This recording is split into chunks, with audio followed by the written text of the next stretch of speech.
Owen McGann Tullahan, and we mix farming here with dry stock and sheep. And as you can see yourself, the conditions in North Leitrim can be testing at times.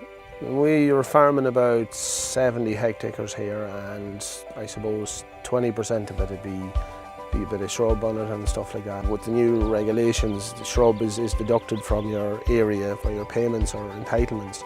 So like shrub is no longer eligible, so it has to be clean grassland or land that's fit to be topped or mowed. We bought a flail mower some years ago from Major and found it very effective, but a wee bit hard on power and cost of fuel and stuff. It was €1 a litre for diesel, and going out with 120 or 30 horsepower and a flail mower, you could burn 100 or 120 litres a day. So with the Cyclone, less than half of that will do the same job for the day, and a smaller, lighter tractor. Well, we looked at other mulchers, and every company had their take on it, that their mulcher was easier drove or their flail mower was easier drove and everything, but when you kind of went down and looked, there was all the flail mowers seemed to be the same. They're all a high horsepower requirement. But browsing through the internet one night, I just happened to see Major and launched a new product and took it from there. Went to see it in Ballyhonus and met the guys in Major, and they insisted that this wasn't and it don't do the same job, so that was basically what pushed it. It's definitely a good purchase for someone who has a mix of grassland, because like it's versatile. You can use it as to top off grass in the meadow and you can get a great forward speed, or you can use it for heavy shrub. There's an element of a mulch in it.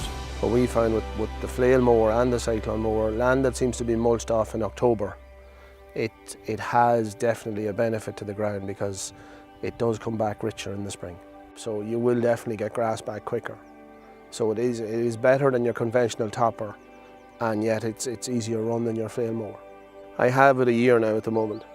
We've reclaimed, I suppose, maybe 10 to 12 hectares off it, which was land that was purchased and in bad condition, and has come well back. And as you can see yourself, it's what challenges lies ahead of it every day. Well, hopefully at the end of it there'll be ewes and lambs grazing here, or there'll be green grass when we get it mulched. We find when you get it mulched off and get it clean and get slurry back on it, and once you can get it grazed and get the mower on it once or twice a year, it's easier maintained then and managed. I'm very happy with it. It's easier run, less power, doing the same job, tough and durable, and so far anything we put it in front of, it's managed to get rid of it. Well, you can't go with that. You need a machine or a digger or an excavator.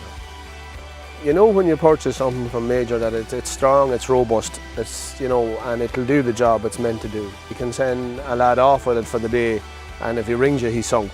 He's not broke.